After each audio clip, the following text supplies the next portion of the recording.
What's going on, guys? I'm Corrupt. So today is going to be a little bit different of a video. So today we're going to be talking about base design and base design tips. We're going to be starting with XBOWS and then going to the air defenses. And the first type of Expo placement we have here is a half island. This half island really does well, especially if they can't target it from the sides. I have seen bases where it is targetable from the sides, but the funnel to get to it is real. So it's not super common, but it's a really nice style that you can use in war. And the air bomb right there is to mark where the queen would be at, and then her tile range. So if you look, her tile range can't hit the Expo. The Expo's too far, because if you look, she only has a tile range of 5. So basically what this means is that the Expo can reach her, but she can't reach the Expo. Unless there's like an opening, like here, then that would allow the queen to target it. But if not, it's really hard to get without breaking in from another side. The next style we have here is an Expo Island. And if we just add the wizard towers from down here, we can get a full picture of what the island would look like. So this is a very common one. I think you saw this with Clash Shooter's base design before. Not similar, because you do have the little wings there, but the island itself is from Clash Shooter. But the rest of it is really useful because this setup defends air very well. You have wizard towers, you have archer towers, you can have Teslas there if you really want. And another bonus is that the queen still cannot target the Expo. It may look like it, but she cannot.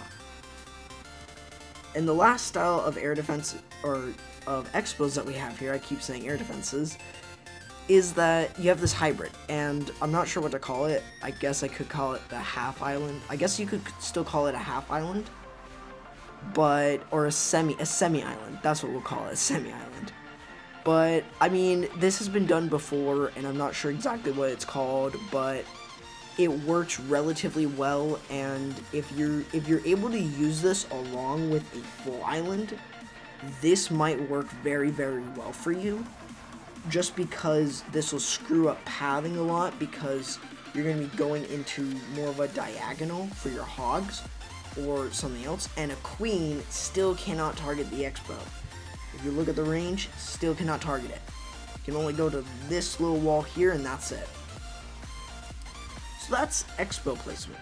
That is really how you would place the Expos, and that's mainly the 3 that I would consider using when building your base. The reason I have 3 Expos here is because I'm a Town Hall 10, so you should see that because of that level 11 wall. But the next one we're going to be looking at is air defense placement. This is really, really crucial at Town Hall 9, and we have 2 different styles. There are some other styles as well that I'm kind of too lazy to build right now, but again, these are just like little quick tips, I guess. But with this, you have 2 different styles of air defenses. On one side, you have this, which are paired ADs. Paired ADs, they don't have to be like this. They can also be like this. That is another way to do it. Or, if you really feel like it, you can do something like this. I would recommend doing this, though, because there's one targetable and one that's not targetable. One that a queen can get and one that a queen can't get. And this one can hit the healers. This one can also hit the healers if you don't take it out quick enough. The mortars here are used for pathing, and this is a really good thing that I've seen before in the past. So it's another good setup that you could use. And over here, okay, before I mention this one can be zap quaked. And I think if a lot of people understand what zap quaking means, you can just put a lightnings, like 3 lightnings and an earthquake spell right there in the middle, and it's going to take out that whole compartment. So how do you avoid that? Well, you use this type of style. This is a way for you to stop the Zapquake. Zapquake cannot hit both ADs here because it's too far. You could also move it out another tile just to make sure, but this is how you defend the perfect storm that Echo's always been talking about. This is how you defend it. Another base or another idea that you could do with these is that you can have a giant bomb in here. You would either have it there or you can have it more so inside. That's your choice, but this is where you can do that. You can also have springs here, and that is something that's entirely different. Now, there's another type of style that you can have with this one, and that is having it like this. Having something like this.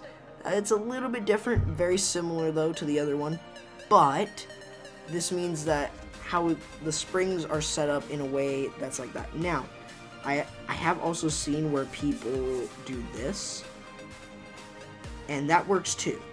That works too because the hogs will not, they won't go over the wall, they'll go through the opening, meaning they will get sprung. So that's just a little tip right there, and you could do the same here, but I don't really recommend it. But anyways, that is going to be the video. I hope you guys did learn something here. Just a little quick tip video all about just Expo and air defense placement. This will, I hope, will really help you in building your own bases. I've been a base builder for a while, and I just love defense, and I personally think that defense is more important than attacking. Just on a side note, just before I end the video, I want to tell you guys, you can also put Teslas as like a Tesla farm on this third type of design for the Expos. The reason being is that the air sweeper doesn't cover enough to take out loons, so having the Teslas there means that it's going to be far deadlier than a typical. So that's just one tip to keep in mind. But there you go, there you guys go. I hope you guys enjoyed the video. Hit that like button if, well, I guess if you support the channel. If you want to join the Circle of Clans, it's going to be down in the description. If you want to join my community Discord server, it's going to be down in the description. And that's going to be the video. And I'll see you guys next time.